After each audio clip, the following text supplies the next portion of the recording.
നമസ്കാരം. LG vision വാർത്തകളിലേക്ക് സ്വാഗതം. പ്രധാന വാർത്തകൾ. ജനവിധി അറിയാൻ മണിക്കൂറുകൾ മാത്രം. ശുഭപ്രതീക്ഷയിൽ എറണാകുളം മണ്ഡലത്തിലെ സ്ഥാനാർത്ഥികളായ ഹൈബി ഈഡനും KJ ഷൈൻ ടീച്ചറും.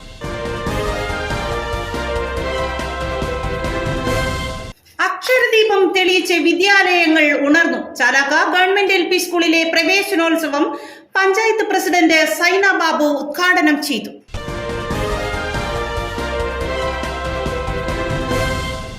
അങ്കമാലി മാഞ്ഞാലിത്തോട്ടിലെ മാലിന്യ നീക്കം ചെയ്യുന്ന പ്രവർത്തനങ്ങൾക്ക് തുടക്കമായി. 2 ആഴ്ചയ്ക്കുള്ളിൽ പൂർത്തിയാകുമെന്ന് മന്ത്രി P. രാജീവ്.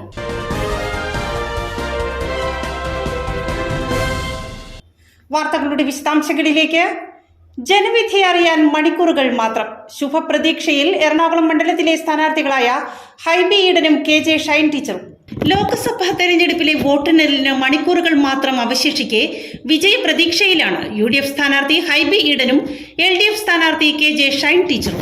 ഒരു വിലയിരുത്തലനുസരിച്ച് എറണാകുളം പാർലമെന്റ് നിയോജകമണ്ഡലത്തിൽ ഒരു മികച്ച വിജയം കരസ്ഥമാക്കാൻ സാധിക്കുമെന്ന് തന്നെയാണ് പ്രതീക്ഷിക്കുന്നത്. അതിൽ പോളിംഗിൻ്റെ ശതമാനത്തിലുണ്ടായ ഇടിവ് ഏകദേശം 9% കുറവ് പോളിംഗ് രേഖപ്പെടുത്തിയിട്ടുണ്ടെങ്കിൽ പോലും ഒരു തിളക്കമാർന്ന വിജയമാണ്. എല്ലാ നിയോജകമണ്ഡലത്തിലും വ്യക്തമായ ഭൂരിപക്ഷത്തോടു കൂടി വിജയിക്കാൻ സാധിക്കുമെന്നാണ് ഞങ്ങൾ പ്രതീക്ഷിക്കുന്നത്. എത്ര ഭൂരിപക്ഷം എന്ന് പറയുന്നത് ഈ ഒരു സാഹചര്യത്തിൽ ശരിയല്ല. കാരണം ജനങ്ങൾ വിധി എഴുതിയിരിക്കുന്ന ഒരു തെരഞ്ഞെടുപ്പിൽ ഞങ്ങളുടെ കണക്ക് പ്രകാരം ഐക്യജനാധിപത്യ മുന്നണിയുടെ ഓരോ മണ്ഡലങ്ങളിലും എടുത്ത തെരഞ്ഞെടുപ്പിൻ്റെ കണക്ക് അനുസരിച്ച് വ്യക്തമായ മേൽക്കൈ ഉണ്ടാകും എന്ന് തന്നെയാണ്.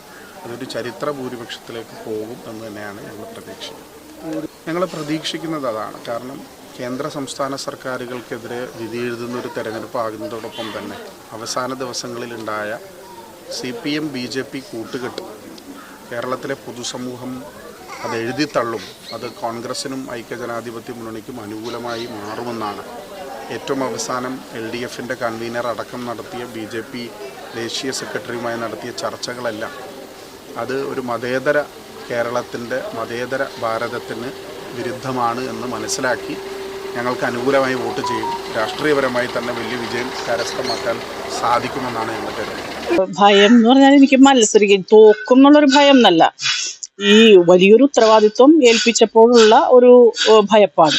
അതെങ്ങനെ ഇത് വട്ടൊത്തിക്കാൻ കഴിയും എന്നുള്ളത്. നമ്മൾ കേവലം ഒരു ചെറിയ വാർഡിനകത്ത് മാത്രം ഒതുങ്ങി നിന്ന ഒരു രാഷ്ട്രീയ മത്സര പരിചയമാണ് എനിക്കുള്ളത്. അപ്പോൾ അവിടെ നിന്ന് പെടുന്നതിനെ ഏറ്റവും ലാർജസ്റ്റ് ഡെമോക്രാറ്റിക് പ്രോസസ് എന്നുള്ള രീതിയിൽ ഈ ലോക്സഭാ തെരഞ്ഞെടുപ്പിലേക്ക് വന്നപ്പോൾ തീർച്ചയായിട്ടും ആ ഒരു അങ്കലാപ്പുണ്ടായിരുന്നു. പക്ഷേ ഞാനത് ആസ്വദിച്ചു. 2-2.5 മാസക്കാലം വളരെ നല്ല രീതിയിൽ ആസ്വദിക്കാൻ എനിക്ക് കഴിഞ്ഞത് എന്നെ സ്വീകരിച്ച ജനങ്ങളാണ്. ജനങ്ങൾ ഓരോ മേഖലയിലും ചെല്ലുമ്പോൾ നിങ്ങൾക്കറിയാലോ, അത്യുഷ്ണം നിലനിൽക്കുന്ന ഒരു സാഹചര്യത്തിലാണ് തെരഞ്ഞെടുപ്പ് നടക്കുന്നത്. നല്ല വെയിൽ, കൊടും ചൂട്. യഥാർത്ഥത്തിൽ ഞാനും പലപ്പോഴും തളർന്നു പോകുമായിരുന്നു, ശാരീരികമായും അതുപോലെ അപ്പോൾ തന്നെ മാനസികമായും നമ്മൾ ഡൗൺ ആയി പോകുമായിരുന്നു. പക്ഷെ ഓരോ കേന്ദ്രങ്ങളിൽ ചെല്ലുമ്പോൾ ജനങ്ങൾ പ്രതീക്ഷയോടുകൂടി ഈ വെയിലത്ത് കാത്തു നിൽക്കുന്ന കുഞ്ഞുങ്ങളടക്കം. രാത്രി എനിക്ക് തോന്നുന്നു 11:30 വരെയൊക്കെ ഞാൻ പോയിട്ടുണ്ട് കളമശ്ശേരി മേഖലയിലൊക്കെ. അപ്പൊ അവിടെ 6 മാസം പ്രായമായ ഒരു കുഞ്ഞു വരെയും മാലയും പിടിച്ചിട്ട് നിൽക്കുന്ന കാഴ്ച കാണുമ്പോൾ അതൊക്കെ എനിക്ക് ഓരോ ദിവസവും കുതിക്കാനാണ് തോന്നിയത്. അപ്പോൾ അത്തരത്തിലുള്ളൊരു പ്രവർത്തനം കാഴ്ചവെക്കാൻ സാധിച്ചിട്ടുണ്ട്. പക്ഷേ പ്രത്യേകിച്ച് എറണാകുളം, തൃക്കാക്കര പോലുള്ള നിയമസഭാ മണ്ഡലങ്ങളിൽ കൂടുതലും ഫ്ലാറ്റ് ഡ്വല്ലേഴ്സാണ്. അവരുടെ അടുത്തേക്ക് കടന്നു ചെല്ലാൻ എനിക്ക് കഴിഞ്ഞില്ല. പാർട്ടിക്ക് കഴിഞ്ഞിട്ടുണ്ടാവും, എനിക്ക് അവരുടെ അടുത്തേക്ക് കടന്നു ചെല്ലാൻ കഴിഞ്ഞിട്ടില്ല. അപ്പൊ അതുകൊണ്ടൊക്കെ തന്നെയാണ് ഈ എറണാകുളവും തൃക്കാക്കര മണ്ഡലങ്ങൾ UDFന്റെ കൂടെ നിൽക്കുന്നതെന്നാണ് എനിക്ക് തോന്നുന്നത്. കാരണം പരമ്പരാഗതമായി കൈപ്പത്തി വോട്ട് ചെയ്യുന്നവരുണ്ടാവും. അപ്പൊ അവരുടെ മനസ്സിലേക്ക് ഒരു ചേഞ്ച്, എന്തിനാണ് ഞങ്ങൾ ചേഞ്ച് ചെയ്യുന്നത്, വേറൊരു ആശയം അവിടേക്ക് ചെല്ലുന്നില്ല, അല്ലെങ്കിൽ ഒരു സ്ഥാനാർത്ഥി അവിടേക്ക് ചെല്ലുന്നില്ല. അപ്പൊ അതൊക്കെ ഒരു പോരായ്മയായിട്ട് ഞാൻ ഇപ്പൊ വിലയിരുത്തുമ്പോൾ എനിക്ക് തോന്നുകയാണ്. അങ്കമാലി മാഞ്ഞാലിത്തോട്ടിലെ മാലിന്യം നീക്കം ചെയ്യുന്ന പ്രവർത്തനങ്ങൾക്ക് തുടക്കമായി. 2 ആഴ്ചയ്ക്കുള്ളിൽ പൂർത്തിയാകുമെന്ന് മന്ത്രി P. രാജീവ്. മഴക്കാലം ശക്തി പ്രാപിക്കുന്നതിന്റെ ഭാഗമായി അങ്കമാലി മാഞ്ഞാലിത്തോട്ടിലെ ചെളിയും പായലുമടക്കമുള്ള മാലിന്യങ്ങൾ നീക്കം ചെയ്യുന്ന ജോലിക്കാണ് തുടക്കം കുറിച്ചിരിക്കുന്നത്. മണ്ണുമാന്തി ഉപയോഗിച്ചാണ് മാലിന്യം നീക്കം നടത്തുന്നത്. കുന്നുകര പഞ്ചായത്തിലെ ഐരൂർ ഊഴങ്കടവ് പാലത്തിന് സമീപം ശുചീകരണം നടക്കുന്ന ഭാഗങ്ങൾ മന്ത്രി P. രാജീവ് സന്ദർശിച്ചു.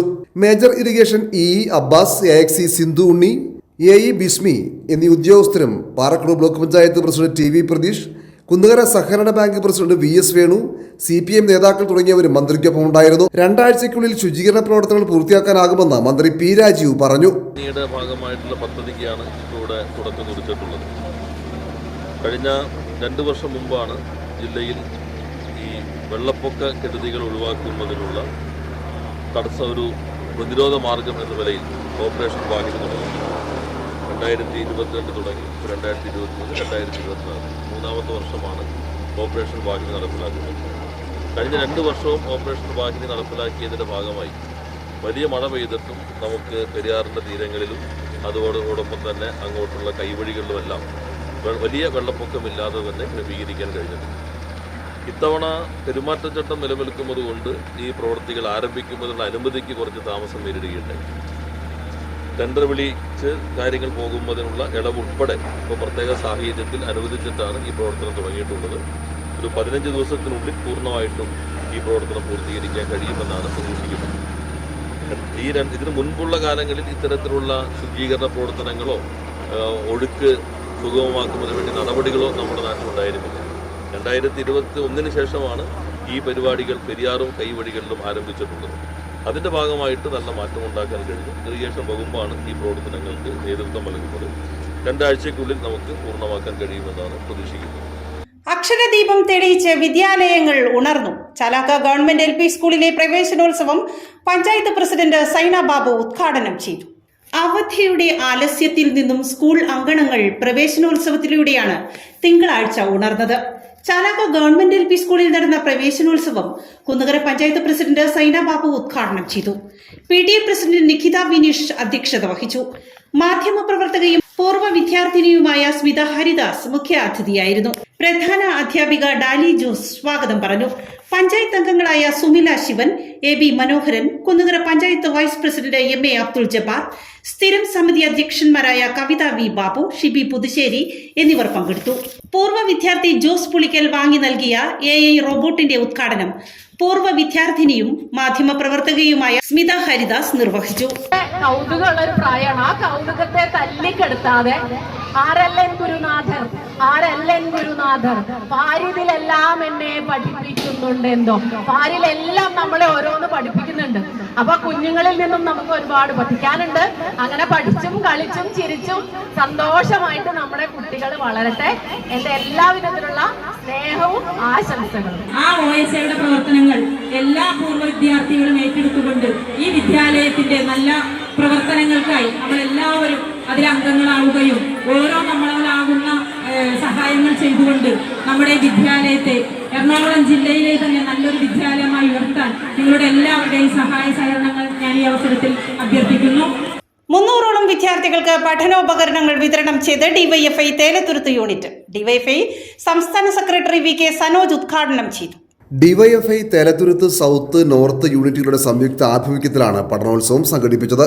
1-ാം ക്ലാസ് മുതൽ ബിരുദം വരെ പഠിക്കുന്ന 300 വിദ്യാർത്ഥികൾക്കാണ് പഠനോപകരണങ്ങൾ വിതരണം ചെയ്തത്. SSLC +2 ജേതാക്കൾക്ക് പുരസ്കാരവും വിതരണം ചെയ്തു. DYFI സംസ്ഥാന സെക്രട്ടറി VK സനോജ് പഠനോത്സവം ഉദ്ഘാടനം ചെയ്തു. ഈ കഴിഞ്ഞ കുറച്ച് സമയത്തിനുള്ളിൽ ധാരാളം ആളുകൾ നമ്മുടെ സ്കൂളിലെ കുട്ടികൾ പഠിക്കുന്ന അവർക്ക് ലഭിച്ചിട്ടുള്ള പാഠപുസ്തകത്തിലെ ചില പേജുകൾ പ്രത്യേകം ഫോട്ടോ എടുത്തിട്ട് അവരുടെ ഫേസ്ബുക്കിൽ പോസ്റ്റ് ചെയ്തു. പണ്ട് അല്ലേ നമ്മുടെ കുട്ടികളെ പഠിപ്പിക്കുന്ന ചില പാട്ടുകളുണ്ട് അല്ലേ, രാവിലെ അമ്മ കുളിപ്പിക്കും അല്ലേ, രാവിലെ അച്ഛൻ കുളിപ്പിക്കുമെന്ന പാട്ടാണ് കേട്ടുന്ന കേട്ടുന്ന ഇല്ല അല്ലേ, രാവിലെ അമ്മ കുളിപ്പിക്കും എന്നാണ് പാട്ട് അല്ലേ. പുത്തൻ ഉടുപ്പുകൾ ഇടിവെക്കും, വേറെ എല്ലാ പണിയും ആരാണ്, അമ്മയാണ് ചെയ്യുന്നത് അല്ലേ അല്ലേ. അപ്പം അങ്ങനെ പാട്ട് കേട്ടിട്ടുള്ള അങ്ങനെ പഠിച്ചു വരുന്ന നമ്മുടെ പുതിയ തലമുറ എന്താണ് മനസ്സിലാക്കുന്നത്? വീട്ടിലെ ജോലി മുഴുവൻ എടുക്കേണ്ടത് അമ്മയുടെ ഉത്തരവാദിത്വമാണ്. കുറച്ചുകൂടി വ്യക്തമായി പറഞ്ഞാൽ വീട്ടുജോലിയെല്ലാം ചെയ്യേണ്ടത് സ്ത്രീകളുടെ കടമയാണ്, സ്ത്രീകളുടെ ഉത്തരവാദിത്തമാണ് എന്നായിരുന്നു നമ്മൾ തന്നെ നമ്മുടെ മക്കളെ പഠിപ്പിച്ചത്. നമ്മുടെ പാഠപുസ്തകത്തിൽ അങ്ങനെയുള്ള ചിത്രങ്ങളായിരുന്നു നമുക്കുണ്ടായിരുന്നത്. എന്നാൽ ഇത്തവണത്തെ പാഠപുസ്തകത്തിൽ ചിത്രങ്ങളിൽ തന്നെ വലിയ മാറ്റം വന്നു. പുതിയ പാഠപുസ്തകത്തിൽ അടുക്കളയിൽ ആരുണ്ട്? അമ്മയല്ല, അമ്മണ്ടല്ലോ. അടുക്കളയിലേക്ക് അച്ഛൻ വന്നു, അല്ലേ? കണ്ടില്ലേ? 3-ാം ക്ലാസ്സിലെ 4-ാം ക്ലാസ്സിലേക്ക് പാഠപുസ്തകം നോക്കണം. ഇന്നത്തെ ദേശാഭിമാനി പത്രം ആരും വായിച്ചില്ലാന്ന് തോന്നുന്നു. അതിന്റെ 1-ാമത്തെ പേജിൽ അതൊരു വാർത്തയാണ്. അപ്പൊ നല്ല ബനിയനൊക്കെ ഇട്ട് ലുങ്കിയിട്ട അച്ഛൻ അടുക്കളയിൽ ഇരുന്നിട്ട് തേങ്ങ ചിരവുന്ന ഒരു ഫോട്ടോ. നേരത്തെ അങ്ങനെ ഇത്ര കാണൂല. അച്ഛൻ എവിടെ ഉണ്ടാവും? കോലായിൽ കസേരയിട്ട് ഇരുന്നിട്ടുണ്ടാവും, അല്ലേ? എല്ലാം കൽപ്പിക്കലായിരിക്കും. ഒരു ചായയും കിടക്ക്, അല്ലേ? കുഞ്ഞിനെ കുളിപ്പിക്ക്, കുഞ്ഞിന് പൗഡർ ഇട്ട് കൊടുക്ക്, കുഞ്ഞിനെ ബാഗ് എടുത്ത് നോക്ക് ഒക്കെ പറയുന്ന ആരായിരിക്കും? അച്ഛനായിരിക്കും. ഇതൊക്കെ ചെയ്യേണ്ടത് അമ്മയാണ്. അപ്പൊ ഞാൻ പറഞ്ഞു വന്നത്, നമ്മുടെ സിലബസിനകത്തുൾപ്പെടെ എത്ര സൂക്ഷ്മമായിട്ടാണ് പുതിയ പുതിയ ആശയങ്ങൾ സമൂഹത്തെ മുന്നോട്ട് നയിക്കുന്ന രാഷ്ട്രീയവും അതുമായി ബന്ധപ്പെട്ട ആശയവും ഉൾക്കൊണ്ട് മുന്നോട്ട് പോകുന്നത് എന്ന് ഞാൻ സൂചിപ്പിക്കാൻ വേണ്ടിയാണ്. ഡിവൈഎഫ്ഐ മേഖലാ പ്രസിഡന്റ് രാഹുൽ ശിവൻ അധ്യക്ഷത വഹിച്ചു. ഡിവൈഎഫ്ഐ സംസ്ഥാന കമ്മിറ്റി അംഗം L Adarsh, block president BS Sandeep, secretary M Rahul, CPIM area committee അംഗങ്ങളായ PO Surendran, MM Karunakaran master, N Shreya, PR Sathyan, TK Dileep Kumar, KK Sasi തുടങ്ങിയവർ സംസാരിച്ചു. ഇതോടെ വാർത്താ ബുള്ളറ്റിൻ സമാപിക്കുന്നു. നാളെ ഇതേ സമയം LG വിഷനിൽ. നമസ്കാരം.